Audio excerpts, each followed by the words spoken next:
Stove మీద కడాయిలో 4 table spoons oil heat ఎక్కాక 2 మీడియం సైజ్ ఆనియన్స్ తరుగు వేసి ఫ్రై చేసుకోవాలి మీడియం ఫ్లేమ్లో.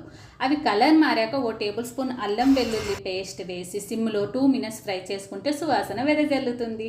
ఇప్పుడు శుభ్రం చేసుకున్న 750 గ్రామ్స్ చిన్న ముక్కలుగా కట్ చేసుకున్న చికెన్ పీసెస్, వెంటనే సరిపోను సాల్ట్, పసుపు కూడా వేసేసి హై ఫ్లేమ్లో 10 to 15 మినిట్స్ మూత పెట్టి మాడకుండా ఫ్రై చేసుకుంటే చికెన్ సాఫ్ట్ అవుతుంది.